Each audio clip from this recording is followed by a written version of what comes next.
Muchas gracias. Muy interesante lo que esperamos a Carlos Lorenzo. Quería comentar un tema sobre lo que has dicho antes, es de que el título de la ponencia podría ser un poquito, no sé si llamarlo combativo. Digo, no se trata de criticar o de buscar perjudicar al nacionalismo. Se trata de señalar que ahora mismo son los que están poniendo el ejemplo de cómo este sistema pues, favorece a unas personas, a unos partidos sobre otros. Pero como he dicho muy bien Eduardo, nadie obliga a los partidos a pactar con nacionalistas, no hay una extorsión. En el caso de Navarra, por ejemplo, tenían otras opciones, es decir, se elige pactar con nacionalismos. Entonces, que este sistema haga más rentable pactar con ellos, no les obliga a nada. Y si no se sabe, no queríamos que hacer esa precisión. Muchas gracias, buenas tardes a todos y gracias en especial a compañero por habernos invitado a esta charla, debate, como la queremos llamar. Bueno, la intervención de Jorge ha sido muy técnica, como no puede ser de otra manera, viniendo de alguien que se ha dedicado tanto tiempo a estudiar los sistemas electorales, siendo profesor de la universidad. Bueno, yo también lo fui una temporada, unos años de constitucional, ciencias políticas, como hemos hablado. Yo voy a intentar, en un también breve episodio de tiempo, hacer un planteamiento un poco más político, es decir, menos técnico y un poco más político. Yo estoy completamente de acuerdo con algo que ha dicho Jorge relacionado con la importancia que tiene el sistema electoral. Yo le doy más todavía que no a la ley electoral, sino al sistema electoral. Para mí no es que sea materia constitucional, que obviamente lo es materia constituyente, es decir, determina absolutamente un sistema electoral, la naturaleza más íntima del poder en una sociedad. La gran diferencia entre, vamos a decir, como apuntaba Aristóteles en su momento, cuando hacía las grandes diferencias entre los sistemas políticos, las monarquías, las aristocracias, las democracias, etc., ¿en qué consisten, en realidad? En la manera en que el pueblo elige o no elige al poder, es decir, la forma en que el poder se renueva o no se renueva. Las monarquías no se renuevan, las dictaduras no se renuevan, que son las degeneraciones de las monarquías, como también hablaba así en esta grita.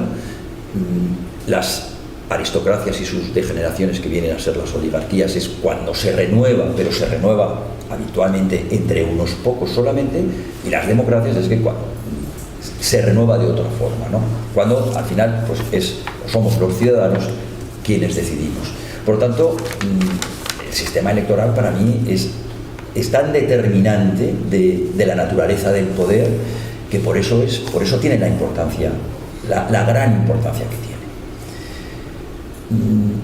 Razón por la cual nosotros, que entendemos que España tiene muchos problemas, pero que tiene dos o tres que vienen determinados o que traen causa del sistema electoral, cambiando el sistema electoral, pues probablemente no tendríamos una solución total, no sería una panacea, como de la que hablaba precisamente Puigdemont. Luego lo nombraremos cuando hizo la declaración unilateral de independencia, que llegaron a decir que hasta el cáncer se iba a curar, ¿no?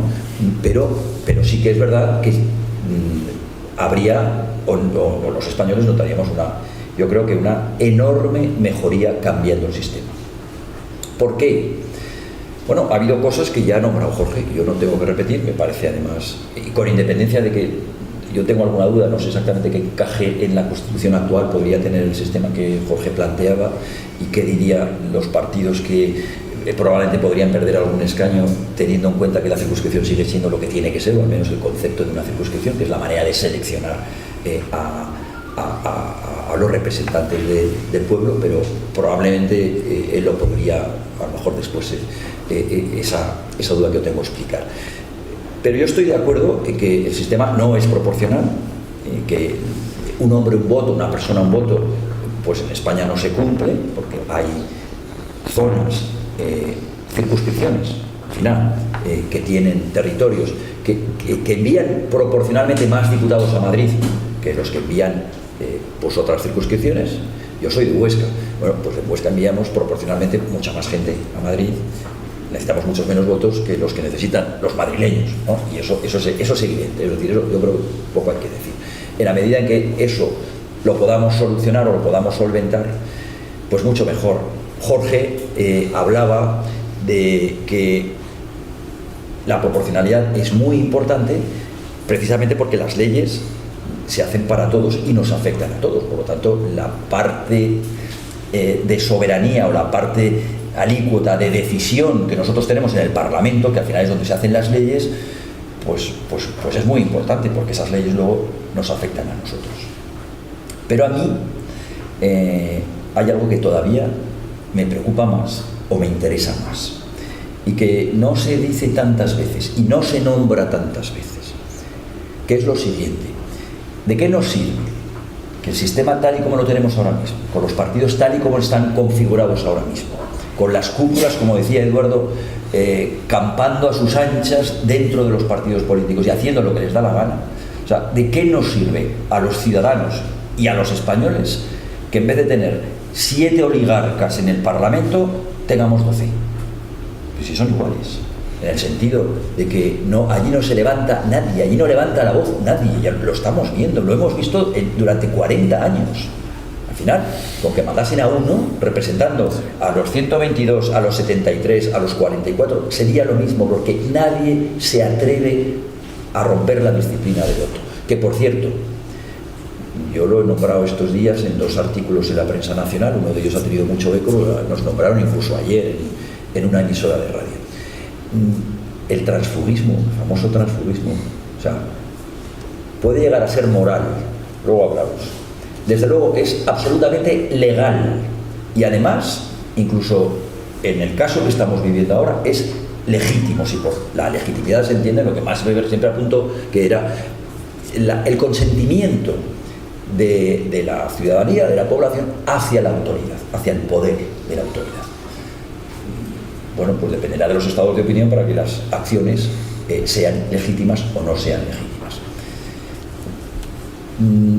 Pero a mí, como digo, hay una cosa que me preocupa fundamentalmente, y es, porque lo hemos visto desde el principio de la democracia, y es que en la medida en que las cúpulas de los partidos políticos puedan hacer y deshacer, y tengan, por lo tanto, condicionado un parlamento como lo tienen, que es un parlamento lacayo de los 4 o 5 o 7 jefes que hay en el parlamento, pues la labor y la función realmente del Parlamento pues queda completamente desvirtuada. Yo insisto, pues es que no hace falta que estén los 350, podría haber uno por cada partido, porque nadie, absolutamente nadie, se mueve. Y eso, además de aludir a una condición sagrada de la democracia, que, insisto, nos olvidamos muchas veces, pero que es, además, y las democracias empiezan así, digamos que las democracias al principio, más que democracias, eran sistemas liberales representativos, representaban solo a unos pocos, había sufragio censitario, no había un sufragio universal, pero digamos que la génesis se produce ahí, luego se mejora, se perfecciona, llegan los partidos de masas, llega por lo tanto, o anteriormente, el sufragio universal, puede votar como tiene que ser, obviamente todo el mundo, etcétera, etcétera, pero parten de un principio sagrado de la democracia, que es el principio de la representación política. Yo creo que a los ciudadanos hoy no nos representan en el Parlamento. Me da igual unos más que otros, pero me da igual unos que otros. No nos están representando. Representan única o casi única y exclusivamente a las cúpulas de los partidos políticos que les han puesto ahí en el poder, que les han puesto en el Parlamento. Y las consecuencias las estamos viendo ahora mismo todos, o al menos todos los que las queremos ver. Y hay una solución para eso, obviamente, es hacer o vincular la suerte del parlamentario no con la de su jefe, sino con la de sus verdaderos jefes, que somos nosotros, los ciudadanos. Y allí, si hacemos una circunscripción única, y en vez de hacer una lista, porque al final, ¿de dónde viene el poder que tienen los partidos políticos? Las cúpulas de los partidos políticos. Pues el poder que tienen de hacer las listas.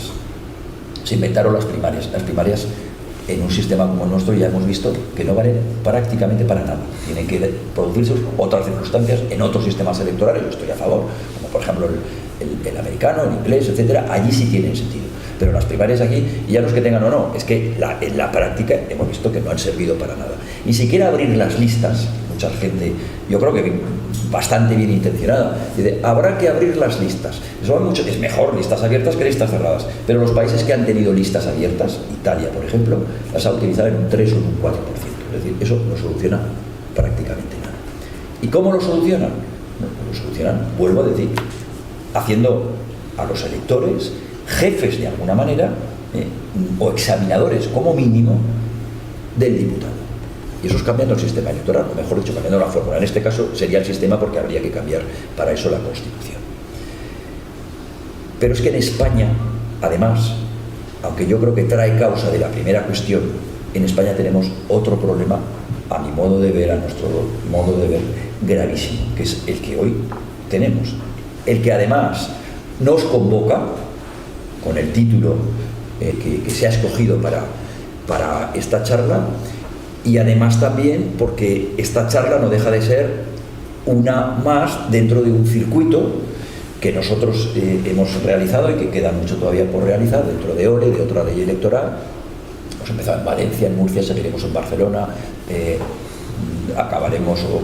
hemos pasado por Pamplona, seguiremos en Valladolid y se supone que terminaremos en el Ateneo de Madrid, que ya es una casa más o menos conocida para nosotros, con otro acto, se supone que un gran acto, ¿no?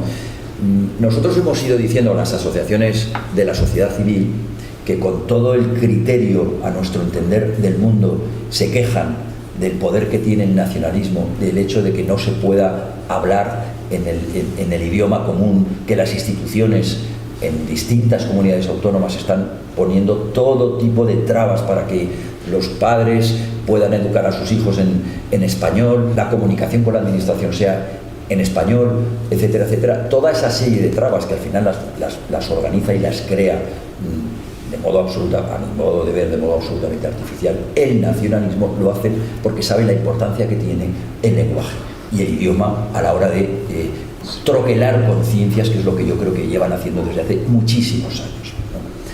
Pero siempre les decimos lo mismo. Decimos, la labor que vosotros estáis haciendo en vuestras distintas comunidades autónomas es impagable, por supuesto, pero esto no se soluciona en las distintas comunidades autónomas. No se soluciona allí, porque el poder, lo queramos ver como lo queramos ver, nos guste o no nos guste, el poder está en Madrid. El poder está en el Parlamento Nacional. Y mientras el Parlamento Nacional esté condicionado por los enemigos de España, no hay forma humana de solucionar esto. Y eso es lo que le decimos constantemente. ¿Qué mejor momento?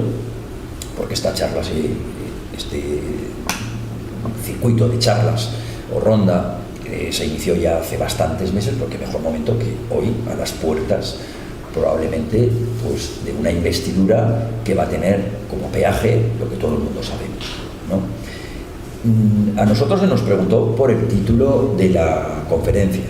Jorge decía que chantaje es una palabra demasiado gruesa para ponerla como título. Bien, nosotros elegimos chantaje porque no encontramos otra más gruesa todavía, no por otra cosa, ¿no? Sí. Porque no hay otra, sin insultar, que sea más gruesa. Porque ya me contaréis qué significa que menos del 1%, un partido que ha tenido menos menos votos que el propio Partido Popular en Cataluña, que dicen que no existe, que ha tenido menos votos, el partido de Puigdemont, esté condicionando, o sea, ya no el gobierno de España, que llevan 40 años condicionando un gobierno y otro, no, la propia existencia colectiva, o sea, porque aquí se está cuestionando ya la nación española, la integridad de la nación española, que todo el mundo piensa, no, esto no pasará, esto es imposible, pero si lo acabamos de ver, todo lo que se puso encima de la mesa en la legislatura anterior, con importancia, todo se concedió. ¿Pensáis que ahora no le van a conceder la amnistía? ¿Y pensáis que luego no habrá un referéndum de autodeterminación? Por supuesto que lo habrá. Salvo, obviamente, que alguien tenga, pues, yo diría, un sentido práctico lo suficientemente importante yo lo he pedido públicamente en esos escritos, en esos 2 artículos, en el Español y en Voz Populi, para quien los quiera leer. Yo he pedido públicamente audacia a Feijóo para ofrecer a 6 o a 7 diputados socialistas 7 ministerios en el gobierno de Feijóo. Un programa liberal socialdemócrata con líneas rojas recíprocas y, por supuesto, posteriormente puestos a pedir, como es gratis, una reforma de la ley electoral. ¿Para qué? Para que esto no vuelva a ocurrir. ¿Qué pedimos nosotros además? Yo estoy de acuerdo con la proporcionalidad. Hay un sistema, que es el sistema alemán, que aúna lo que Jorge por encima de todo pide, que es un sistema proporcional en donde cada voto valga lo mismo. Yo quiero decir una cosa, haciendo un matiz, porque muchas veces, incluso una entrevista que nos acaban de hacer ahora en Onda Cero, nos lo preguntaba el periodista. Entonces vosotros, ¿qué pensáis de la sobrerepresentación de los nacionalismos?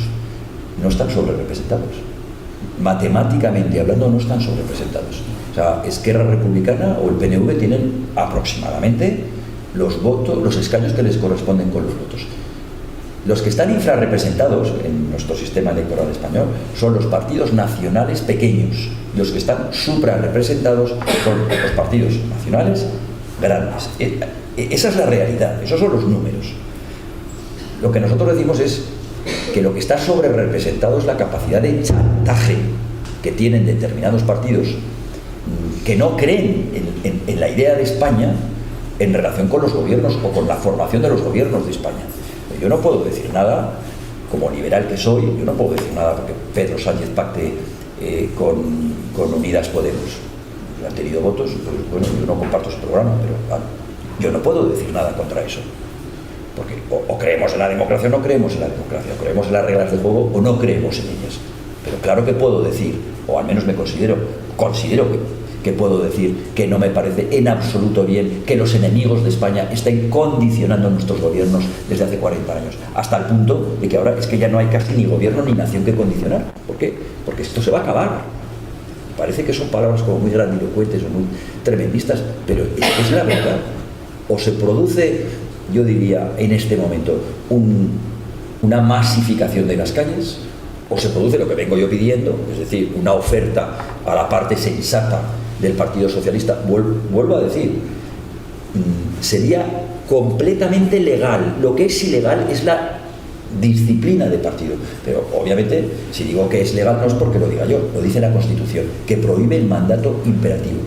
Artículo 67.2, corrígeme si me equivoco, 67.2. No, el mandato imperativo está prohibido. Y lo que hacen las cúpulas en relación con los diputados, si se pueden llamar así, los lacayos que tienen ahí dentro, es mandar absolutamente todo lo que tienen que hacer y decir también absolutamente todos los días. Eso es ilegal. Hay gente que incluso, pero me refiero a grandes tratadistas, que dicen, en España no se ha aprobado una ley constitucional desde la transición, porque todas se han hecho bajo el mandato imperativo que está prohibido por la Constitución, como vamos a decir, como caso extremo. Pero es así. Yo decía, además es legítimo, si se entiende por legitimidad, el consentimiento de la población hacia la autoridad, hacia el poder. No hay más que acercarse a las últimas encuestas, aunque ahora estén de capa caída, después de las elecciones, el 70 y tantos % de la población está en contra de que Pedro Sánchez pacte con Puigdemont la amnistía. Pero lo que es más grave, diría yo, el 54% de los votantes del Partido Socialista no quieren ese pacto. ¿Pensáis que Pedro Sánchez le va a hacer caso? No. ¿Por qué? Porque no depende de los votantes socialistas, y hasta el mismo González lo dijo. González está hasta aquí, no puede ni ver ni a Pedro Sánchez. Pero sus prejuicios, por decirlo así, ideológicos en este caso, le han hecho votar al Partido Socialista. Lo reconoció el otro día, se ha arrepentido 100 veces. Sí, se arrepiente, pero le vota, ¿no? Lo que nosotros proponemos, no para este gobierno inmediato, para esta transición inmediata, lo que nosotros proponemos desde otra ley electoral es que, además de lo dicho, es decir, de dividir el Parlamento en dos, una parte cómo funciona Francia, cómo funcionan los Estados Unidos, cómo funciona Inglaterra. Es decir, que haya diputados de distrito elegidos personalmente, uno a uno, en circunscripciones muy pequeñas, para que dependan directamente de los ciudadanos y se presenten con un programa, se presenten con una ideología, se presenten con un haber que lógicamente pues tendrán que responder de él y ante no sus jefes de los partidos políticos, sino ante los electores. Yo estoy seguro de que lo que nos ocurre ahora mismo en España, aunque eso nos llevaría a un sistema mayoritario, por eso nuestra propuesta es el sistema alemán, no el sistema inglés, ahora mismo no tendríamos el problema de posible desintegración del territorio nacional. No, ¿por qué? Porque habría muchos diputados que, sabiendo que se deben a sus electores y no a los jefes de sus partidos políticos, pues acabarían haciendo lo que creen, en este caso saben, porque las encuestas son muy claras, que sus electores quieren. Eso es lo que nosotros proponemos. Es decir, el sistema que reivindica de algún modo Jorge para la mitad del Parlamento. El sistema inglés, para que al menos libres, que puedan votar en conciencia, tengamos la mitad del Parlamento. Pero como en España se produce una anomalía que no se da en todo, pero en todo Occidente, la hemos repetido antes, lo he comentado y no me importa volverlo a repetir, es decir, que el gobierno de nuestra nación depende, por las pruebas que tenemos, a los hechos nos remitimos, de los enemigos de nuestra nación. Yo creo que eso es lo que tenemos que evitar a toda costa en este momento. Y nosotros proponemos entonces, eso no necesitaría la reforma de la ley, la reforma de la Constitución, sería mucho más rápido. Nosotros proponemos una prima a la lista más votada, como medida coyuntural. Es decir, neutralizar el chantaje de los partidos independentistas. 30, 40 escaños a la lista más votada, que sea de izquierdas, de derechas o de lo que la población española pues quiera que sea la lista más votada. ¿Para qué? Para que si acaba Pedro Sánchez siendo, o el Partido Socialista, el partido más votado, pues que no tenga que depender de un golpista que ni siquiera puede venir a España, ¿no?, para gobernar España. Porque si lo hace el Partido Popular, pues ocurra exactamente lo mismo. Pero algo que yo creo que se cae por su propio peso, ¿no? Que nuestros gobiernos dependan de lo que queremos y confiamos y creemos en nuestro país, y además en el Estado de Derecho y en la Constitución. Constitución que se puede cambiar, claro que se puede cambiar, todas las constituciones se pueden cambiar, pero utilicemos los mecanismos de la propia Constitución para cambiarla y no la cambiemos por la puerta de atrás, que es lo que yo creo que va a pasar dentro de 4 días. Por lo tanto, esa es nuestra propuesta. Al título, nosotros decimos a las asociaciones de la sociedad civil que reivindican la defensa del español, les decimos, nos parece muy bien, pero mientras no cambiemos el sistema electoral español, no lo conseguiremos, porque al final la fuerza viene de Madrid y la permisividad para que no se cumplan las leyes, por ejemplo, en Cataluña, viene porque en Madrid se permite. ¿Y por qué se permite? Porque son ellos, al mismo tiempo, los que les permiten gobernar. Y esto viene, como decimos, de muy lejos. Lo que pasa es que hemos llegado a un momento que todo el mundo pensaba que nadie se atrevería a dar el paso. ¿Y qué ha hecho falta? Pues un nihilista en el poder. Punto. Tenemos un nihilista y andará lo que haga falta andar y lo estamos viendo. Y nosotros por eso proponemos la reforma, las 2 reformas que decimos. La inmediata, que solamente tendría que cambiarse la ley orgánica, la LOREG, para lo de la prima, y posteriormente hacer un cambio para que esto no vuelva a suceder. Y para eso está OLE, para recoger firmas, y si algún día somos pues muchos más de los que de momento somos, pues presionar a las instituciones y presionar al poder para que esto se produzca. Muchas gracias.